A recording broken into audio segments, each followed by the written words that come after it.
think it's funny when you add a little bit of money to a sport and you give some girls attention, what they can do with it. I think everyone should take a page out of our book and really put some more time and effort into women's everything.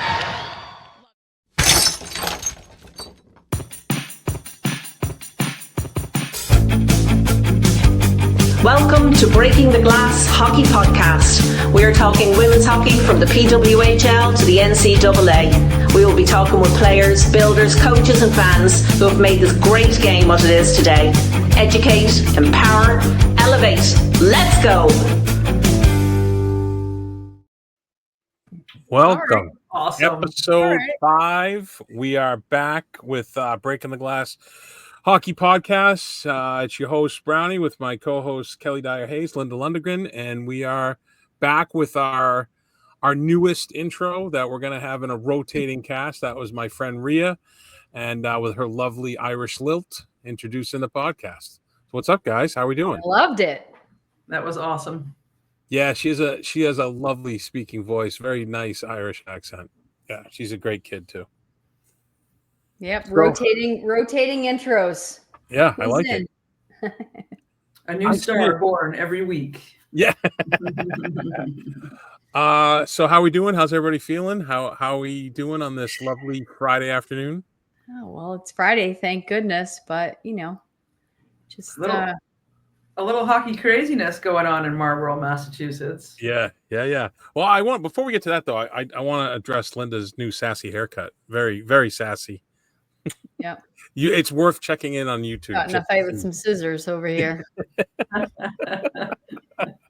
Well, before we get to, let's do our mea culpas to start off. We're still working on the videos, but these are both mine.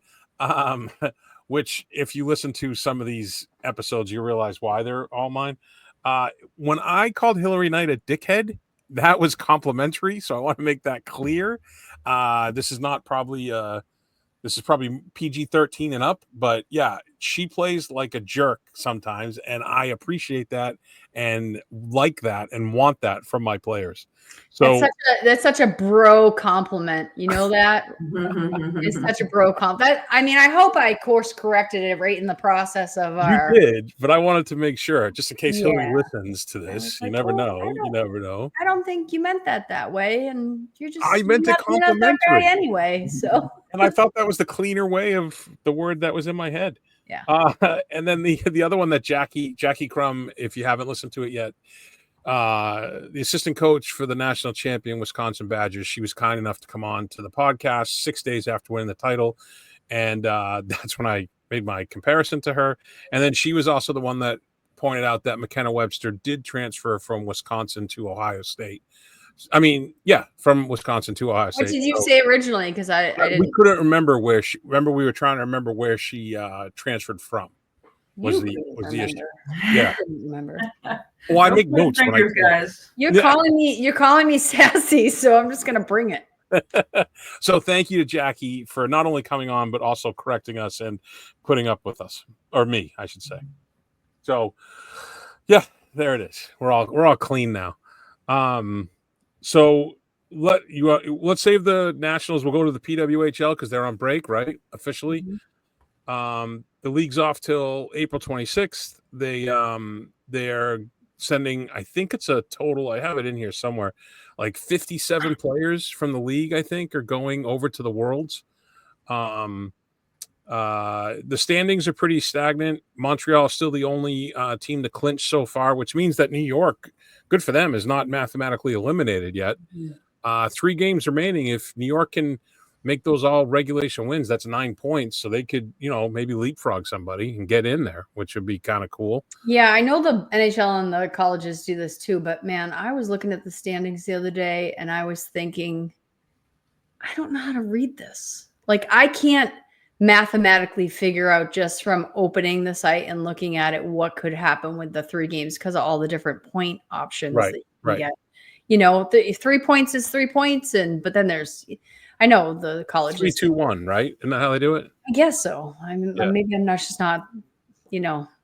not that up on it, but I was like, I can't tell what's happening. And then I was like, is really Montreal the only team that's clinched? Yeah. Yeah, it's crazy. It's awesome. Smarter minds than mine have have said that they've clinched, so I'm going to go with it. You have trust. Yeah, and I do like the way that they do. They have the 3 points for regulation, and I'm doing this off the top of my head, so I'm sorry if I get something wrong. 3 points for regulation, 2 points for an overtime win, 1 point for an overtime loss, and then no points for losing in regulation, I believe is how the point system works out for the PWHL. And then what I think is really cool is the number 1 seed gets to pick who they want to play in the playoffs. Yeah. I like that. Even though it bit, was it Montreal that it bit last year, or was it Toronto as the number? I forget. So Got knocked out last year by by the team they picked. Yes. yeah. Which has got to be motivation for the team that gets picked, I would think. I think it was Toronto. Was it Toronto? Yeah, that Toronto. picked Minnesota, and yeah, and then Minnesota ended up winning the whole thing, right? 3 stars of the week. Daryl Watts for Toronto. She had 3 goals in 2 games. She led the league in goals for the week. Teresa Vanasova for Ottawa. She scored 2 times in 32 seconds versus Boston, which was just crazy. And then Laura Stacey for Montreal. She tied the PWHL single game point record with 4 points in 1 game. So those are your 3 stars. And then because it was a new month, they have what they call the Supra stars. Instead of super, they call it Supra. This is like a whole lineup they honor. Hillary Knight notched her first hat trick as one of the 3 forwards, 2D, and a goalie. Laura Stacey from Montreal had at least a point in every win for the month. Teresa Vanasova, what we mentioned, the 2 goals in 32 seconds, set a new record. The old record was Susanna Tapani with 49 seconds. And then Renata Fast on Toronto led all defenders in points. Sophie Jakes was second in points in the month. And then Kristen Campbell for Toronto, she won 4 out of 5 and held the opponents to 2 goals or less in 9 straight starts. Wow. I'd say that's pretty much what you want from your goaltender. Yeah. It's nice to see. Did you say you watched the full Fleet game the other night? Yeah. What a gong show with the listen. That's one thing. No matter what level you play hockey, good God, are the refs sometimes horrible.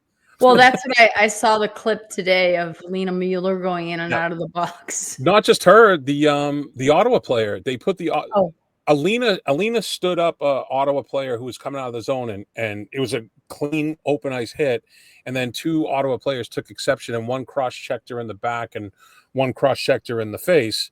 But the girl who got hit was the one that Ottawa originally sent to the box. Oh. And she did not. Well, she threw Alina's stick, which if you really want to get ticky, the ref sent her to the box, you mean? What's that? The refs sent her to the box? Yeah, the refs sent her to the box first. Then they pulled her out. Then they sent Alina to the box. Then they pulled her out. Then they sent her back to the box. Yeah, I saw that. I mean, I don't understand. They don't have to make the quick decisions. Just get together, huddle, and get it right, you know? It made for a good clip. It was entertaining on social media. Yeah, if they played the Benny Hill music behind it, maybe like or the circus music or something. But yeah, Alina did nothing wrong. I'm a very pro Alina Mueller fan, and no, she did nothing wrong. She was the victim of circumstance, and they all got it wrong because Alina doesn't make mistakes. Right. So I'll die on that hill. But yeah, it's tough because that was Gwyneth Phillips' first career shutout in the PWHL as well. Cool.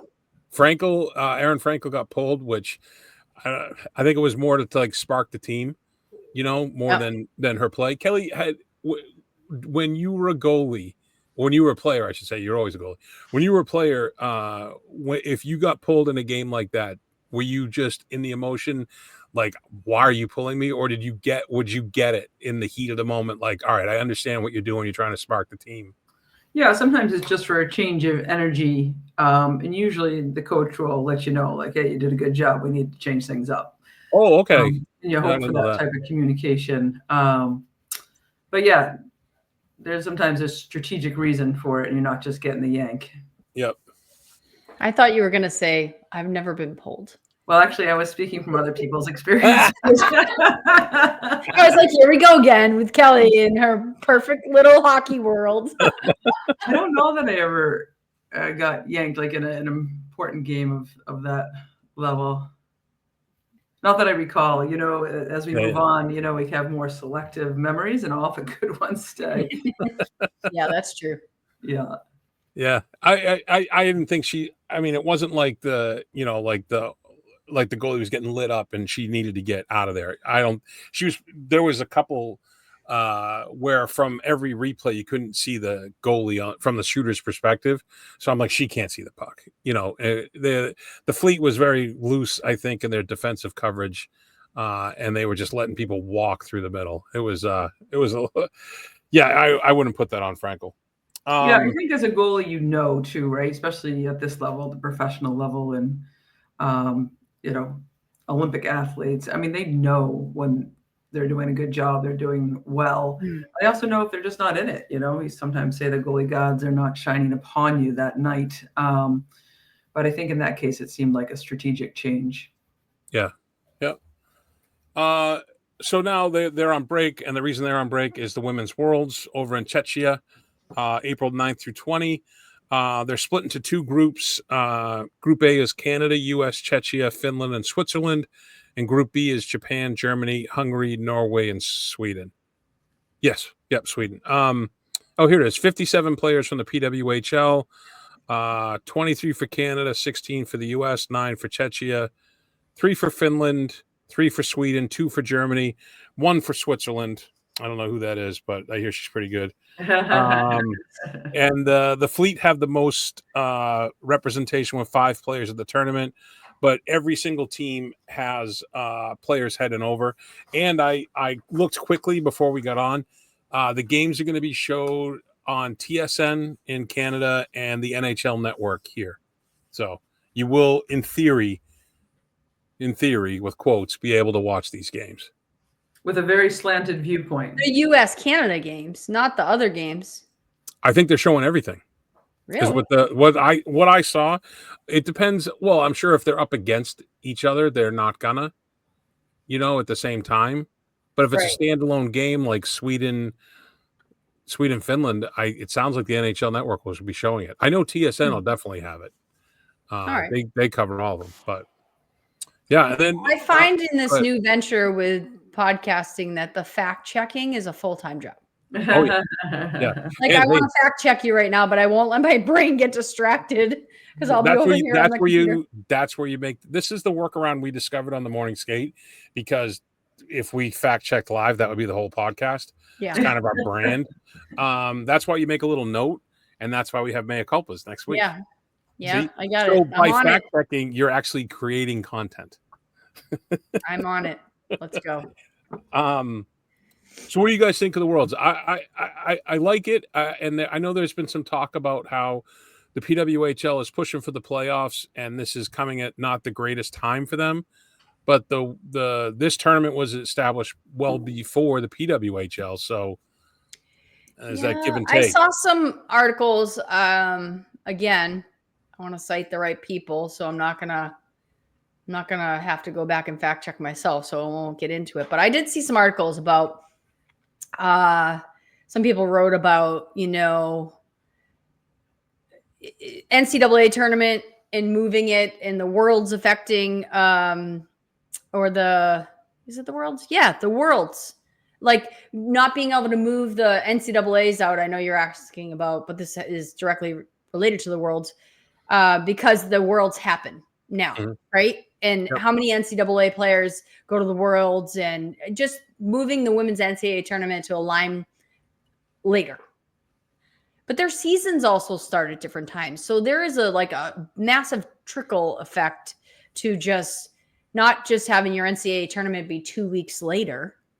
And I guess it's a really good debate. We don't have to have that now, but it would maybe be a good discussion with someone's way smarter than us to come on and talk about, the pros and cons of that. I mean, what the point is saying when you get these two final national championship weekends up together, like basketball with the women's and the men's and them alternating days, TV viewership is up. And it's, again, I'm not going to pretend I'm the expert on it. I read a lot about this. I talk to a lot of people about different things. I have ton of friends in women's college basketball that I talk to about the differences and the evolutions of the sport. But I'd be curious to talk a little bit more about, would that help women's hockey to align it with when the men's Frozen Four is, or to just do it on the same weekend? Let's not say we're bringing the women's game to the men's weekend. Right. Let's talk about just aligning the sport as a whole. They're saying that hockey fans in general as a group, not non-gender specific, would follow along more if they were happening at the same time. We had the same debate, Linda, with the dates for the men's and women's Beanpot, now that they're both at the Garden. Yeah. So with that, we had decided that keeping them separate was advantageous. But that was probably with the student population attending in person to give them some space in between. And I think some of that was like actual attendees versus viewer. I think this is maybe TV viewership because they're not going to be in the same place. But if you've ever been just a fan and not having to like coach a team, or, you know, sometimes going to the men's Beanpot on a Monday makes the women's Beanpot on Tuesday pretty hard to attend. Based on how tired, social, whatever you are. But you know, the back-to-back I think was a detriment if the women's game was the next day. And we did find, like you said, Kelly, when I warmed up to the idea of it more, the more we discussed separating it. Yeah. I mean, it's worked out great too. So the results were there. Right.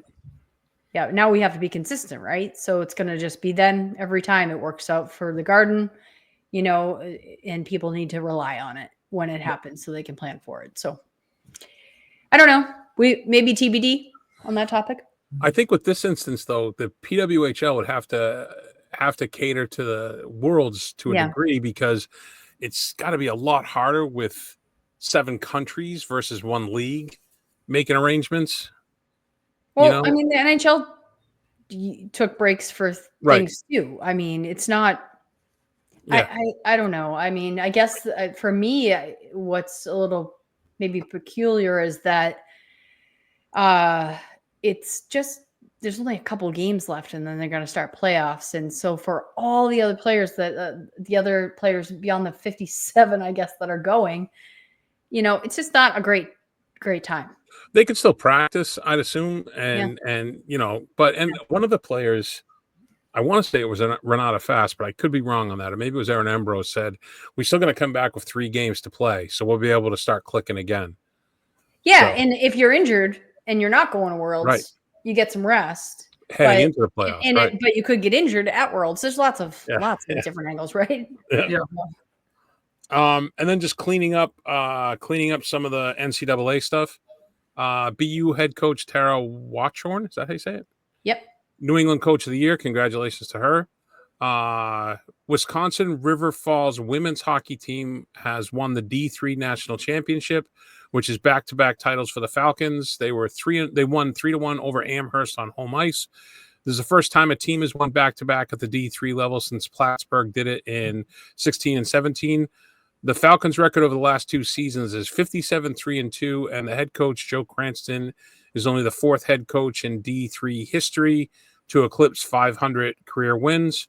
Bailey Olson led the way with 1 goal, 2 assists, 3 points. McKenna, I hope I get this right, had 1 goal. Madison Kaderlick had 1 goal. And then Jordan O'Kane in net with a 1 goal against and a .941 save percentage on 17 shots on net.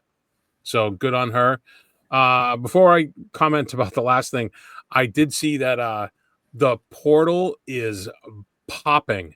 I want to give them credit. I think it's called it's not World Hockey. It's crap. Anyways, there's this one account on Instagram that is tracking. Yeah, it covers it. I know what you're talking about. Yeah, and I want to make sure I give them the correct because they just had an announcement today that one of the top players for BU just entered the portal. Speaking of the Terriers, but I guess there's just like an ungodly amount of players entering the portal right now. And if you find it, Linda, are you looking it up? Yeah, isn't it on Twitter? I call it I Twitter. I X, saw whatever it you on call it. I saw it on what do you call it on Instagram. Oh, they do it on Instagram. Okay. Yeah, this is great podcasting here, where it's just Out us of my, scrolling through our phones. I know it is way out of my comfort zone. So you can look it up. I'm gonna look it up. Is it Yeah. a trusted resource, though? Is that the thing? Yeah, I they've been saw something accurate. about it this morning, and I'm like, I Yeah. don't know this. Well, I mean, the portal discussion is another can of worms that I just, I mean, basketball, I was watching interview with Don Staley about it, saying it's the worst timing for they're trying to play games. You know, they're trying to play for a national championship, and the players are entering the portal during their national championship week.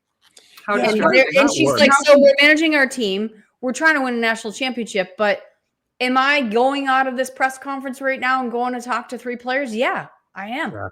Am I saying And your the coaches are priority? getting asked too, right? What's that? Coaches getting asked right after the games, like, "Hey, did you see so and so's in the portal?" And they're like, "We just Yeah, that's won our I'm game." sure where I didn't Yeah. see the origination of like the question. I just saw addressing it, and I don't know. It's crazy. I love following the evolution of sports, and women's basketball to me is particularly interesting because Mary Champa and I talk about this all the time because she has so many good friends in that sport too, because it's ahead of women's hockey and how it's dealt with these things and how it's handled things like quiet periods and recruiting periods and staffs. And I remember when I was coaching and I was on like a recruiting period, recruiting calendar committee for our sport, and trying to come up with like, we have the May quiet period for the hockey coaches, right? Where they can just have family time. Everybody can settle down. There's no recruiting.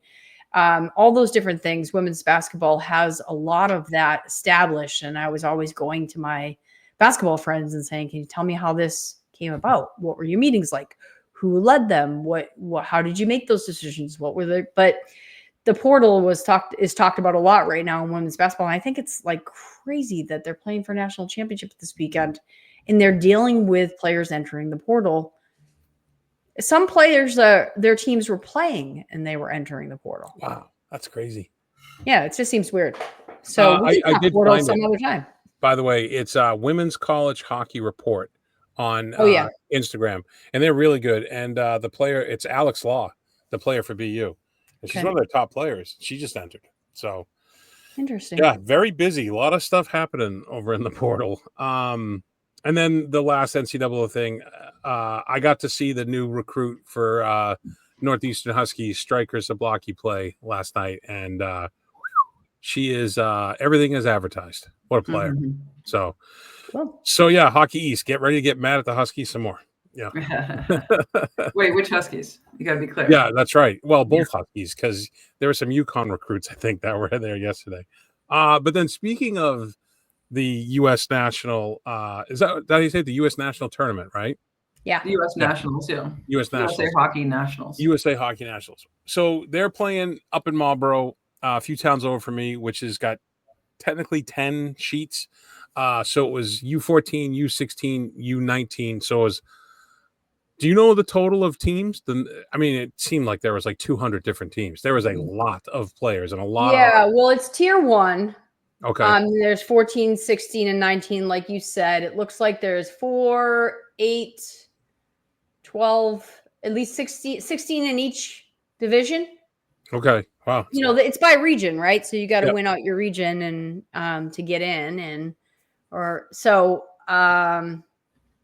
yeah, I'm sure. I'm very jealous of. It was great to see the diversity too, like teams like the LA Lions and of course the New England teams, but all the teams from Michigan, Minnesota, Illinois, the Hurricane team. It was great to see, more mix of what we're seeing throughout the U.S. Yeah, you guys were having me major FOMs all week. Texting me, telling me who you're with. I got other people texting me saying they just ran into you or they ran into someone else. And it was unbelievable. I think somebody had noted it was the largest assembly of coaches ever at one championship. and they're really crediting New England Sports Center just being able to have all those arenas under one roof. So if you're going recruiting, it was a great opportunity without the runaround missing other teams.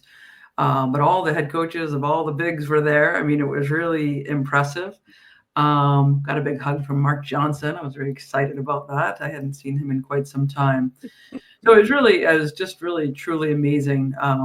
Again, the heads and the assistants throughout all the programs. It was really awesome. I saw Mark Johnson and I snubbed him because I'd much rather talk to Cassie Turner. Because I had never met her in personally over Zoom. And I saw her and we had a nice conversation. I got to meet Jackie, who we just interviewed, and then some other coaches of the Hockey East, and who are like, where I got some grief from some of them about my pro Northeastern stance, which is going to be more even-handed on this podcast. So rest assured, Guaranteed. that's my promise. Guaranteed. That's my guarantee. I want to know, Brownie, why you didn't buy a hat at the little shop and wear it. Like, you got to start thinking about your attire. I mean, I'm just shameless plug. I'm running out of. I want to wear gear on this podcast, repping everybody, and I got my Hilton Head shirt on because I got a Groucho's Deli down South Carolina. He sent me this gear because I wrote to him asking if they sold it, and then I talked about him on the podcast. Great guy, but no, I thought about it, but we have there's been a long-standing battle in the Brownie household about the amount of T-shirts and hats that I own. So I try to limit it. I do what you do with the kids. We do this. We try to do it with ourselves too. You bring something in, you take something out. I know. I don't like taking things out though. That's the problem. The hats get broken in. They fit my head. And I will say the hats they had, they look like they had some nice ones. I did look at them. But they look like they had the big puffy dome, which I don't like. So yeah, they do the snapbacks or the trucker hats with the flat brim, and we're no like the soft chickens ones anymore. We don't wear the latest kid styles. Yeah, they call this, I think, a dad hat. So there you go. But while we're talking about the U.S. national tournament, this leads us into my do better. Okay. I don't want to say the team because there's probably a HIPAA thing, but there's a player that got injured that I was watching, and she was down. And I hope she's okay. She ended up, it wasn't her head, it looked like her knee. So hopefully she's okay and it won't affect her moving forwards. But she was down in the corner for a significant amount of time. And a gentleman with the U.S. national pullover, the red zip up, went over to the Zamboni door and grabbed the cart that they stack the boards on to move them around, when they take down the rings. And this donkey opened the door and started to wheel it out on the ice like he was going to put her on this. And I literally was like, if this guy does this, I'm filming it and we're going to be on ESPN. It's because oh my God. And then, so that's one. The other side of it though, I worked as an EMT. U.S. Hockey has the money to pay for details at every rink and have a pair of EMTs at every rink. I don't know how they didn't. That was mind-boggling. And then, since I'm already ripping on them, Chipotle was a sponsor. Maybe have Chipotle there, giving out food to the athletes. Kelly and I saw athletes with pasta, which they don't sell at the concessions. So their parents or teams are bringing it in. I understand you want your concession to make money, the rink. I get that's part of it, but maybe do Chipotle for the athletes or some pasta company, and then all the parents and ancillary people can go to concessions. So it's a win-win. What are you going to have, the athletes eating corn dogs in between games or popcorn? And, and then the other thing, have vendors there. There are so many people in and around hockey, companies that do good things instead of selling these giant lockers to get the stink out of your equipment that no one's going to buy at their house, right? And they had these cool jackets, but they were $200. Was this at the did they have vendors there? They just weren't the right vendors? They had 4 or 5. That whole concourse should have been lined with tables and booths. Sure, but Brownie, back in the day, when we created the women's hockey line of equipment, with TPS. I mean, I traveled to all the nationals and set up a booth, let people try it on. I think we even did shooting tanks so you could feel the difference in the gloves and the sticks. I mean, we really utilize this as a great time. There's a lot of downtime, as we all know, but it would have been great to have some women-focused products. Yeah. There's two leading manufacturers now that are very big into women's hockey. Again, have them involved more at a touch and feel level. Well, and I said a big miss for us. If I would have thought how much I would have felt left out by this process while you were there, is that it just would have been cool to like find a corner and just have coaches sit in and step in and get on live with us, like kind of did at Northeastern Golf, and just, hey, we got so-and-so, pop in here, come tell us who you're looking at or what, Yeah, although if U.S. hockey's listening to this, it's not going to happen next year. I know. I act like that's just easy to do. Like you could just roam around with the podcast. Maybe you can. I don't know. But it would have been super fun. Big miss. Hey, next year. I did look. So this is like a championship. I did see that there's a tournament in Amherst, New York next March that has U14, U16, and U19 all in one location. So maybe that's something we could do. Yeah. This is called this is it, right? This is the championship. And it moves around from location. Yeah, no, I wasn't aware of that either. But they didn't have anything for the month of April on next year's calendar, just March. So maybe they do it as the month expires or something. Yeah, I can't remember how they have a selection committee. I mean, they have a whole committee that looks into this. And now that everything's grown for so many teams, I was sharing with Brownie, it's sort of like, Marlborough and then Blaine, Minnesota, where they have 8 arenas all under one roof. They're really looking, I think, for these sports complexes that can house everyone. I think it's great to watch other people as a player, obviously the coaches themselves. And there was just the energy in the hallways was amazing. I mean, you couldn't take a step without like engaging with somebody else that you knew from twofold ago or whatever. I mean, it was really awesome. And you could just see it throughout. So like the whole energy of just the crowd and the people and the involvement, I think was excellent. Especially, I just keep looking at these players that are coming from non-traditional hockey markets. They get to then witness, these teams from Massachusetts and Minnesota, Michigan, and they're learning a lot on and off the ice from how these players conduct themselves. One of my favorite parts, tell about the little girl, Kelly. Yeah. So one of the U19 teams was stretching out, doing their warm-up. They had awesome sound system, and they were, all bebopping around, but, doing their stretches. And this little girl, about 4, she was red hair, blue eyes, just absolutely adorable. She was mimicking them on the sideline, and she was watching them with such intensity and such passion. I had to take a picture. It was just so cute. You took a picture like a creeper of somebody else's kid? We gave it to the grandmother. Yeah.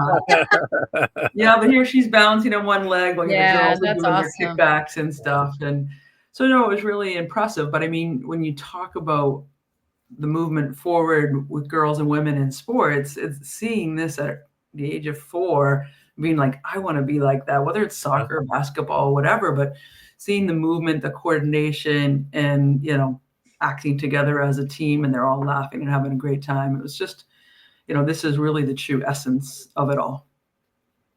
Yeah, it was really cool. It was my first time at an event like this. It was really cool. He was texting me. He was like, oh my God, I can't believe all these people that are here. This is the who's who. I was like, stop texting me.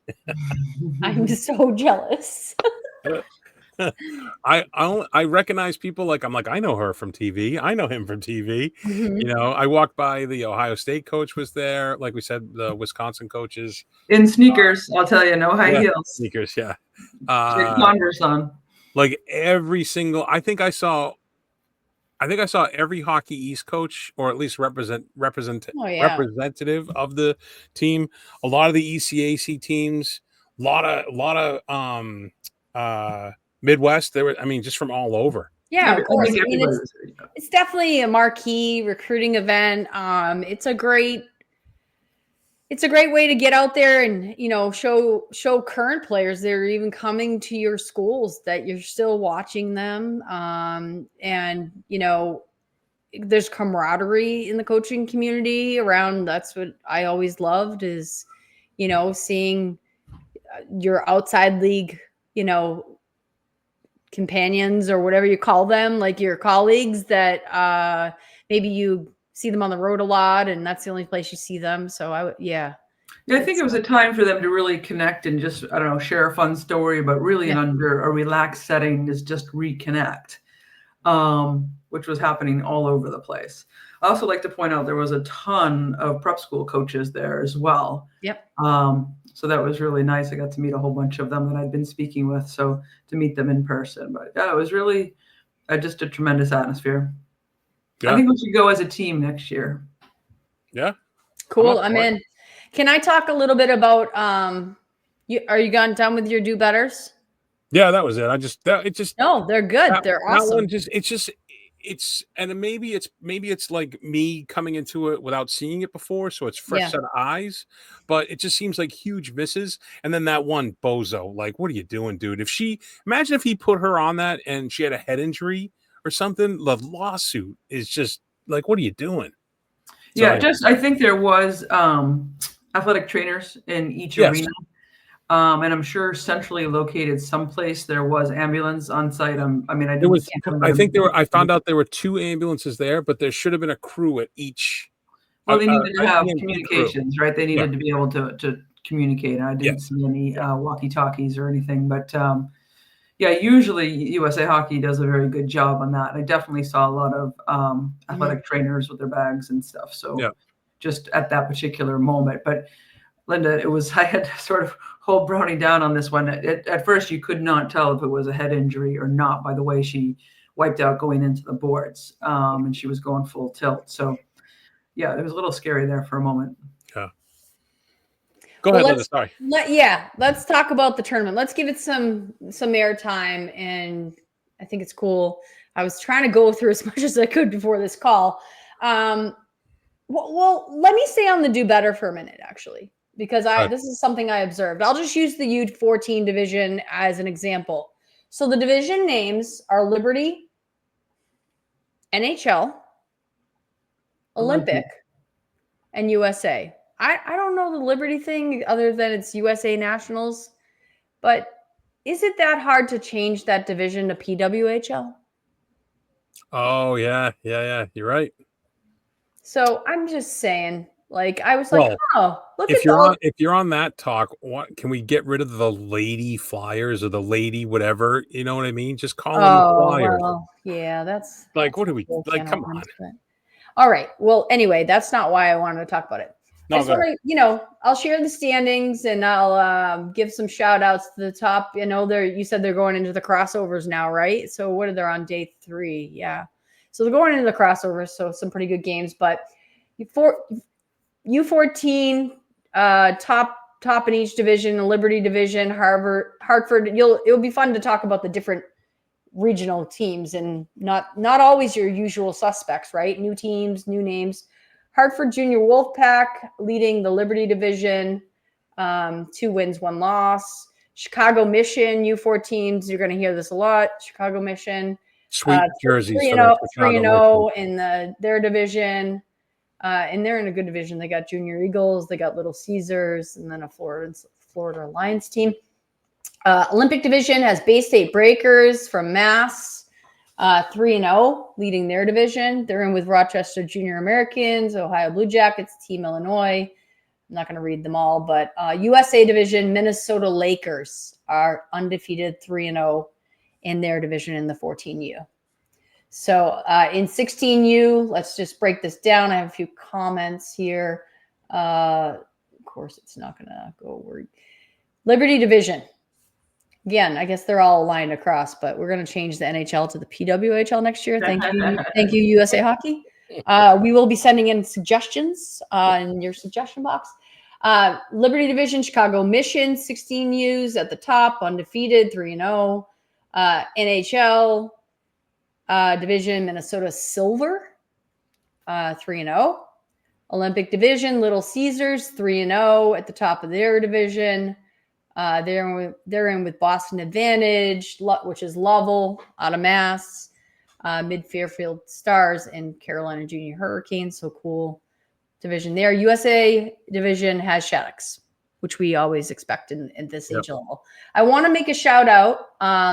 Chicago 16U coaches, Courtney O'Connor, she played at Northeastern and then transferred to Clarkson.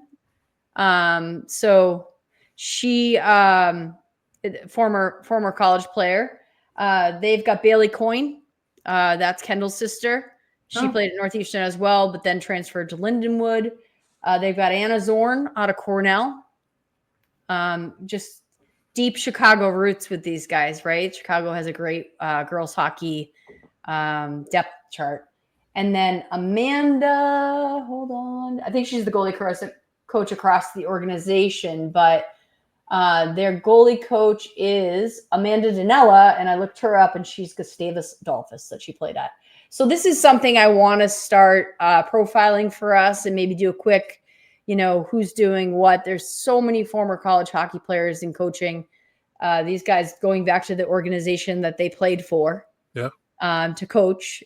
So just happening from a collegiate athlete to a youth level and continuing to grow the game. So awesome for them. And let me give you the standings of 19s just to be consistent here. I loved that when I popped it open. I remember that Courtney was coaching, and she's always posting because she played for me at Northeastern, and I was like looking at the rest of their coaches and thought, what a great staff, what an awesome role models, right? So Liberty Division has Assabet Valley on top, 3-0. NHL Division, this is 19U again. Worcester Whitehawks, Naha, 3-0. And then Shaddix. So these are more of the usual suspects, right? Shaddix is 3-0 in their division, and then Rochester Youth BK Selects. Shout out to my local team here, I guess. They're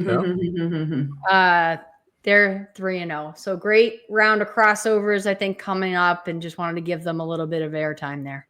Yeah, for sure. Assabet's right up the road for me. That's where Kelly played too, right? Yep. And then also the Spitfires, Massachusetts Spitfires, is created by Vicky Mosession. Yeah, there was so many rabbit holes I could go down. I grabbed that Chicago 16U, but at some point we're going to be talking about all these players that are given back to the game.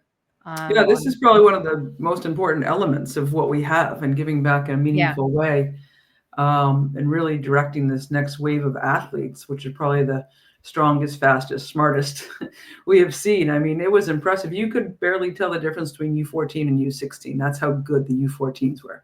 Yeah.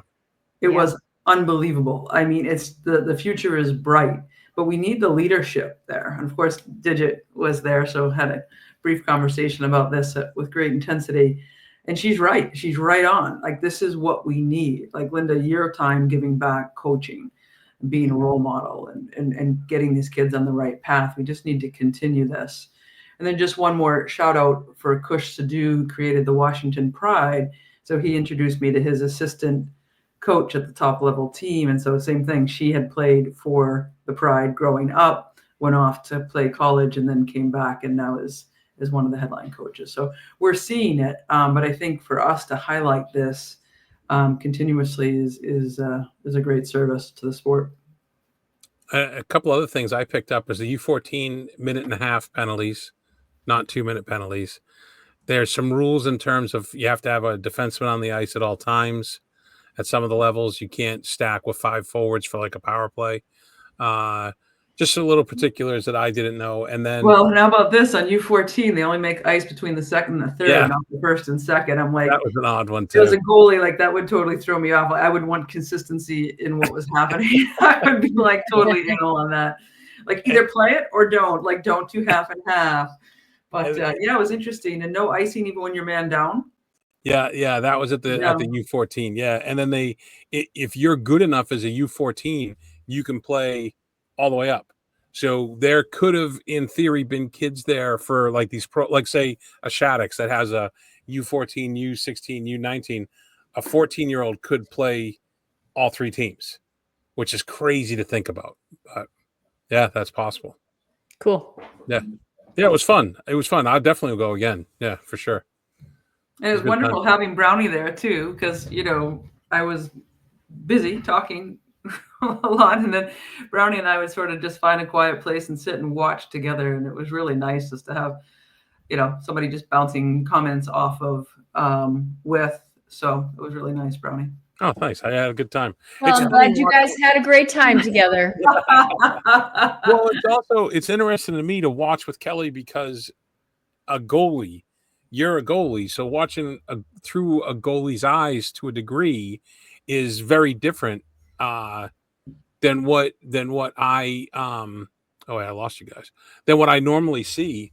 And it was just I have a great example. So Brownie, one time you're like, "Oh, that number 17's been double shifting this whole period." I'm like, didn't catch on to that at all. That's true too. Yeah. I didn't. I was focused elsewhere. So, but yeah, no, it's different perspectives. Yeah, That's they're what so makes the good. world great. They're also, like I said a number of times, I'm like, they would wax our beer league team, like the U14s, which they should. Yes. Okay, so then a couple of things that we had dump and change that we didn't get to prior, but I want to give these two stories the shine they deserve. The IOC named the first ever woman president when Zimbabwe's Kirsty Coventry was tabbed a few weeks ago. She's the youngest ever president at 41 and a 7-time Olympic medalist over 5 Olympic Games, most recently competing in 2016. She's also the first IOC president to come from Africa. And her quote was, "The young girl who first started swimming in Zimbabwe all those years ago could never have dreamt of this moment. I hope this vote will be an inspiration to many people. Glass ceilings have been shattered today, and I'm fully aware of my responsibilities as a role model." So that was a great story to share. And then along those same lines, Canadian Shonda Hill became the first and only woman to complete the South African Deca Ultra Triathlon. So, Mary Ciampa, if you're listening, this is your new goal. It's equal in distance to 10 triathlons added together. Oh, my God. 38 kilometers of swimming, 1,800 kilometers of cycling, followed by 10 marathons of running. Her time was 11 days, 15 hours, and 30 minutes, which was more than 2 full days under the 14-day cutoff. She ended up winning the women's race and finishing second overall. The contestants typically sleep 4 to 5 hours a day during the race. Like, I don't know. I can't. You could say that you can breathe underwater, and I would relate more to that than this. This makes no sense to me to do this. Well, it sounds like parenting 2 kids under 8.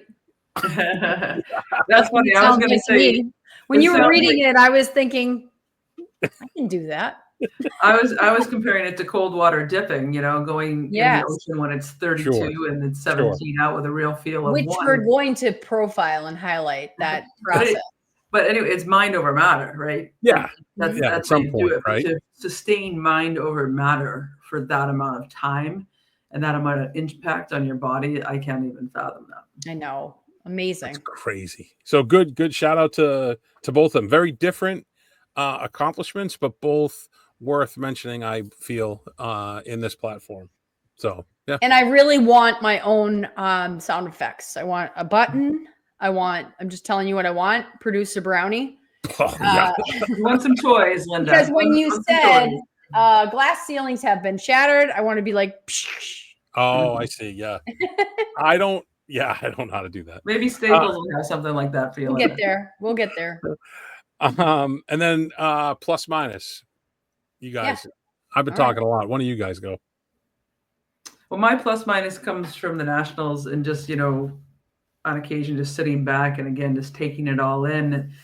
The increased of opportunities for female athletes and female hockey players is tremendous. And it's very exciting. But at the same time, with the likes of the transfer portal and even just at the club hockey and prep school hockey with people bouncing around and changing programs, sometimes seemingly without a lot of thought, is I think we need to keep the message of commitment high on these young people's minds. Like sometimes change is good for a good reason, like the goaltender that just left Northeastern. She wasn't going to have a lot of playing time, so she transferred to Delaware as they begin a Division I program, and that's where she's from. I mean, that kind of story Awesome. Maddie Robitzer. Yep. So this is great. This is a great utility of an athlete and placement and helping a program and all of these things. But I just think these young people, these young athletes need to be mindful of respecting where they are, and the grass isn't always greener. And if we just keep having everybody bounce around, like how effective will that be for building unity and building a team and growing? Like there needs to be a certain amount of grit to push through and, I don't know, fight for a different position or role on the team or whatever the case might be. But, I just look at down the road as what are we teaching these young people for when they're adults? So that's my plus and minus all in one. Okay. Makes sense. I'm with you on that. My plus is that we were able to launch one of our first interviews. Yep. That was super fun and great. And I kept thinking about it later, like other things that I would have asked. I was like, I should ask this. We could have talked about that. I mean, so many different directions you can go. You can only fit in so much. So Jackie, we'll have you back on again soon. But I was feeling really good about that and just our content and getting an interview out there and some content because we want to profile people, and we want to profile the sport and programs and things that are going on within it and women in general. But we want to that was my plus. I just felt so great about that. And I can't wait to continue to put people on the book. So all the discussions you guys had at nationals, I've been having text discussions. I'm getting a lot of, I'm in, let me know when. So perfect. I'm pumped about that. And then my minus was not being at nationals. So take it as a full compliment to you two, or just that I have FOMs. I have FOMs really easy. So all right. You're with us in spirit, Linda. That's right. That's right. My plus is so this is up by closer to you, Kelly. There's a place called Flamingo's Coffee Bar. There's 2 locations, Hampton Beach and Exeter, New Hampshire. Mackenzie Logan, who's the owner of this woman-owned and women-run coffee bar, received a horrible 2-star review on Yelp. And the reviewer said he felt, quote, unwelcome as a male, and called the coffee shop, quote, disgustingly pro-women. And so she said, I couldn't believe it. We've been doing this for years, and I've never seen a reaction like that. So what they did is we took it as she said we took it as a compliment in the end, and she had the bright idea of posting the comment on the shop's Instagram, and the post went viral, as stuff like that would. She then decided to further amplify the review by making and selling T-shirts. They've also expanded into hoodies, sweatpants, stickers, bumper stickers, magnets, everything. When did this happen? This happened I think a month ago or so. Okay. Or maybe a little longer. But she also decided to donate 20% of the profits to the Exeter Area Women Aid, a nonprofit providing short-term financial assistance to local residents in need. She first opened the coffee bar in Hampton Beach in 2021. And then 2 years later, she launched a second location in Exeter, where they serve special coffees on a rotating monthly menu at both locations. Both locations are open every day, year-round, 7 a.m. to 3 p.m., and their website is flamingocoffeebars.com. And I will say we go up to Portsmouth pretty regularly, and the next time I go, I'm going to go in and ask for her and see if she'd like to come on and talk to us about it, about what she went through. I think that'd be kind of cool. Yeah, so you said something about our merch, so I'm looking it up. So the merch is disgustingly pro-women, it says on it. Yeah, so it says Flamingo's Coffee Bar underneath, and then she's got all kinds of merch that just says disgustingly pro-women, and it's, T-shirts, sweatpants, sweatshirts. Can I wear that? Can I wear a disgustingly pro-woman? Why not? All right. I'm going to buy something and wear it on our next podcast. There you go. And next time I go up there, I will stop in and ask for Mackenzie and see if she wants to come on and talk about what she's doing. Yeah. Yeah. I think that kind of stuff, that's so is that your plus? That's my plus. Cool. And I guess my minus would be the donkey that made the review. All right. That's why I thought you were going with it. So no, she was my plus, but I'll make him this unnamed jackass. I'll make him the minus. Cool. I do think we need to celebrate all the he's for she as well. I mean, there are many supporters like yourself, Brownie. But even looking at Coach Flint, he just had to get Linda, but we had some great, just candid conversations with Dave at Nationals, and he's just such a wonderful person. Yeah. He's nice, he's funny, he's smart, he's caring, he's an amazing coach, he's got a great view on the game. He's a cold water dipper. I mean, what else do you want? But and then he was having a great time. He was so relaxed, and he just seemed really at home and pleased. And so again, you can make a nice t-shirt, maybe Flamingo can, the he for she's are celebrated as well. True. Dave has helped me with the cold water dipping inspiration. We talk all kinds of sauna, collagen, cold water dipping. I'm like, what should I buy? Should I buy this? He turned me on to a shower head, VitaClean. Maybe VitaClean. Do you want to support us and be one of our sponsors? The VitaClean shower head. I got Lori a plunge thing, but she hasn't set up yet because she said she wanted to do it, but she's like, I got to work my way up to this setup in the backyard. I'll come over. Yeah, I got one too. I got a big one. It's called the Atlantic. The ocean. I know. Dave was funny because he was all scruffy, like Tourney. I texted Carp. I go, I really like talking to Tourney Dave because he was just so relaxed and chill, and he was funny. As soon as he saw me, he goes, of course you're here in a rink. Yeah, it was good to see him. It was good to see a lot of people. It's fun. Yeah, it was a good time.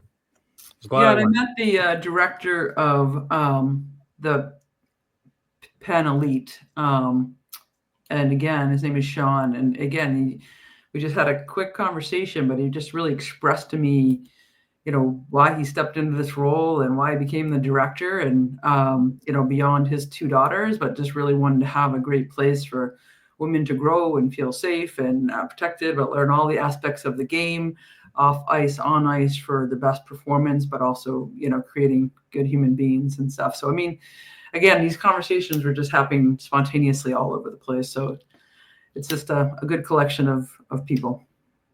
Yeah, for sure. You guys got anything else? No, I got a bus coming in with two kids on it. And I just hear my dog barking. My daughter just got home upstairs. Yeah. All right, so let's sign off. Until next time, Jade Aginla, hope you have a great day. Would have loved to see you at the tourney. Someday we'll meet. That's funny. All right, it's a great day to play and make saves. Bye for now. All right, thanks for tuning in. We'll see you guys next time. Take care.